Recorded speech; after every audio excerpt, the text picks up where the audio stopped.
கிட்டத்தட்ட இபிஎஸ் அவர்கள் இருந்தால் எங்களுக்கு ரொம்ப வெற்றி சுலபம். தயவுசெய்து நீங்களே 100 வருஷத்துக்கு நீங்களே இருங்க, நிரந்தர பொதுச் செயலாளராக இருங்க, அதுதான் எங்களுக்கு ரொம்ப சாதகம் அப்படின்னு தினகரன் சொல்ல. இதைத்தான் நாங்களும் சொல்கிறோம். இவருக்கு ஈர்ப்பு சக்தி கிடையாது, இவரால் திமுகவை வீழ்த்த முடியாது, அதை தான் உதயநிதி சொல்லியிருக்காருன்னு தினகரனும் பேசுகிறாரு. ஓபிஎஸ் அமைதியாக இதை வேடிக்கை பார்த்துட்டு இருக்கிறாரு. எப்படி புரிஞ்சுக்கிறது இதெல்லாம்?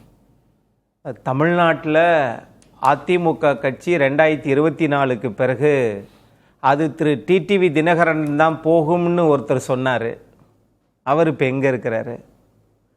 இன்னைக்கு திரு உதயநிதி ஸ்டாலின் அவர்கள் சொல்றது தான் என்னுடைய ஸ்டேட்மெண்ட்டும் அதுதான் அப்படின்னு சொல்றீங்க.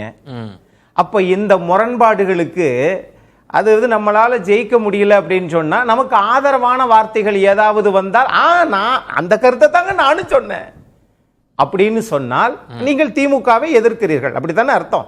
இது ஒண்ணு. இன்னொரு விஷயம், தமிழ்நாட்டினுடைய மாண்புமிகு துணை முதலமைச்சர் அவர்கள் அவர் வந்ததே 2019 இளைஞர் அணிக்கு வந்தாரு, 2021 அரசியலுக்கு வந்தாரு, 2025 ஆகுது. அவர் அரசியலுக்கு வந்தே ஒரு 4.5 ஆண்டுகள் ஆகுது. சரி, ஒரு 70 ஆண்டு காலம் ஒரு அரசியலில் இருக்கக்கூடிய ஒரு இயக்கம், அதுல 31 ஆண்டு காலம் ஆட்சியில் ஒரு இயக்கம், அதுல இன்னைக்கு மாண்புமிகு முதலமைச்சர் திரு மு.க. ஸ்டாலின் அவர்களுக்கு முன்னாடியே முதலமைச்சராக இருந்த திரு எடப்பாடி பழனிசாமி அவர்களை பார்த்து நீங்கள் ஒரு கருத்து சொல்றீங்க அப்படின்னு சொன்னா, இது நீங்க மெல்ல மெல்ல அரசியல்ல தமிழ்நாட்டுடைய மாண்புமிகு முதலமைச்சர் அவர்கள் மாதிரி மிசாவில் போய் கஷ்டப்பட்டு பல போராட்டங்களை சந்திச்சு பல தேர்தலை வெற்றி பெற்று பல கூட்டணிகளை அமைச்சு நீங்க வந்து இருக்கிறதுனால இன்னைக்கு மாண்புமிகு எதிர்க்கட்சி தலைவருக்கு நீங்க ஒரு ஒரு ஒரு எல்எல் நகையோடு பேசுறீங்க. இல்ல, எல்எல் நகைன்றதை தாண்டி அவர் எப்ப வந்தார்ன்றதெல்லாம் தாண்டி அவர் எந்த பொசிஷன்ல இருந்துகிட்டு பேசுறாருன்னு பாருங்க. ரவீந்திரன் துரைசாமி அவர்கள் சொல்லுது, கூட்டணி அமைக்க முடியல, கட்சி உடஞ்சிருக்கு, என்ன நடக்குதுன்னே தெரியல, திரு எடப்பாடி பழனிசாமிக்கு எதிரான வாக்கு வங்கின்னு ஒண்ணு இருக்கு, அதை தான் அவர் சொல்றாரு. இப்ப ஆளுநருக்கு சொன்னாங்க இல்லையா, நீங்களே இருக்கணும் ஆளுநரா, அப்பதான் எங்களுக்கு வெற்றி இன்னும் நல்லா சுலபமா கிடைக்கும். அது மாதிரி இபிஎஸ் சொல்றாங்கன்னு எடுத்துக்க முடியாதா? அதானே ரவீந்திரன் துரைசாமி சொல்றாரு. நெகட்டிவ் ஓட்ஸ் அவருக்கு இருக்கு இபிஎஸ். அதாவது அப்படின்னு சொல்லி நீங்க ஒரு ஊடகத்துல ஒரு பிம்பத்தை பேசி பேசி தினமும் ஏதாவது ஒண்ணு பேசி ஒரு எதிர்மறை வாக்குகளை உருவாக்கி அதன் மூலம் நாட்டு மக்களுக்கு நல்லது செய்யாம பாத்தீங்களா அவரால் ஜெயிக்க முடியல இப்படி சொல்றீங்களே. நான் மாண்புமிகு எதிர்க்கட்சி தலைவர் இருக்கக்கூடிய பிரச்சனைகளை அவர் கையாளுகிற விதத்தில் மாண்புமிகு துணை முதலமைச்சர் ஒரு நாள் இருந்து பார்க்கட்டுமே. இல்ல, இப்போ நீங்க சொல்லுவது அரசியல் செயல்பாட சொல்றீங்க. இப்ப ரவீந்திரன் அரசியல் செயல்பாடு அதுதானே சார். ரவீந்திரன் துரைசாமி அவர்கள் கடந்த கால வாக்கு வங்கி எப்படி போல் பேட்டர்ன் இருக்குன்றத வச்சு பேசுறாரா இல்ல உருவாக்குறாரா? இல்ல, அது இப்ப பாயிண்டா வாங்கல, அதுதான் உருவாக்குறாங்க சார். உருவாக்குறாங்க. ஒண்ணு எப்படி உருவாக்குறாங்கன்னு சொல்றேன்னு பாருங்களேன். இப்ப அண்ணன் பேசுகிற போது ஒரு கருத்தை சொன்னார், என்னன்னா சசஷன் அப்படின்னு ஒரு வார்த்தையை சொன்னார். அது திமுகவையே அவர் பாத்துக்குங்கப்பா, நீங்க தான் வாரிசின் அடிப்படையில் வர்றீங்க. அவர் வாரிசின் அடிப்படையில் எடப்பாடி பழனிசாமி அவர்கள் வரவில்லை.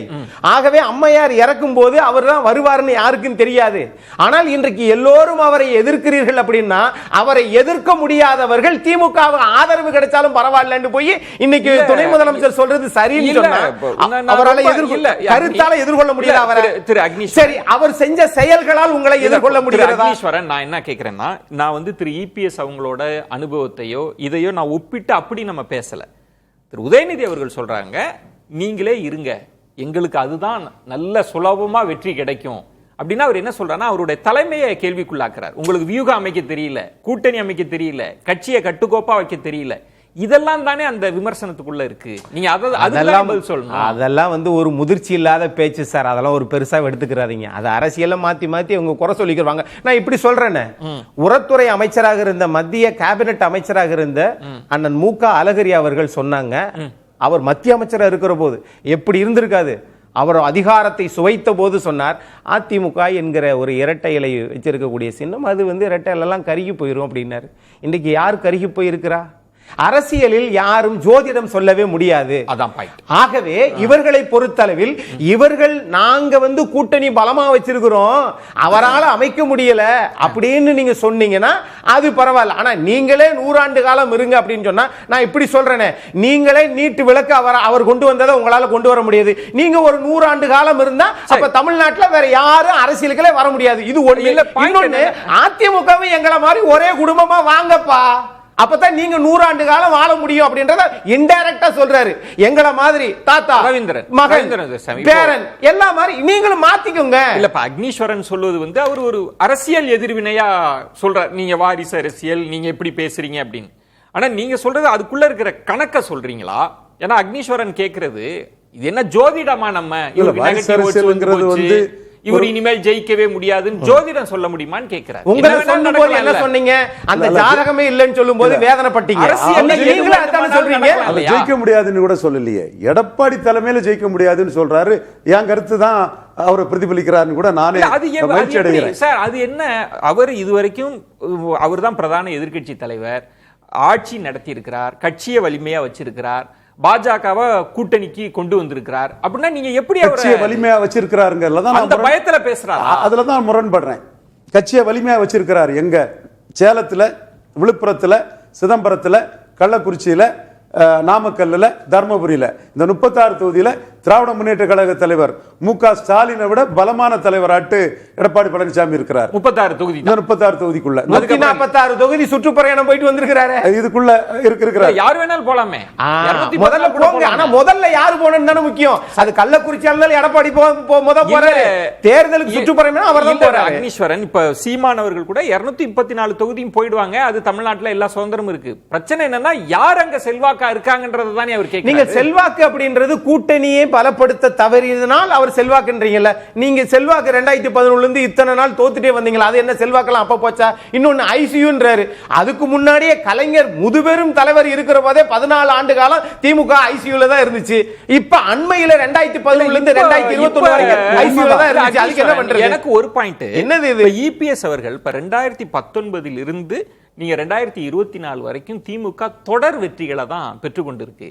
நீங்க ஒரு கமெண்ட் வைக்கிறீங்கன்னா அதுக்கு ஆதாரம் வேண்டாமா? ஐசியூல இருக்கு இல்ல இல்ல இல்ல, ஏதாவது வாக்கு வங்கி இழந்திருக்காங்களா, தோக்குறாங்களா, என்ன ஐசியூல இருக்கு? நீங்க 2011 இருந்து 2021 வரைக்கும் நல்ல தொடர் வெற்றி தான். ஆமா, 2011 இருந்து 2014 எடுத்துக்கங்க, 2016 எடுத்துக்கங்க, எல்லாமே அது சங்கரங்கோயில் இடைத்தேர்தல் எடுத்துக்கங்க, திருச்சி எடுத்துக்கங்க, எல்லாமே எல்லாம் அதத்தான் சொல்றேன்.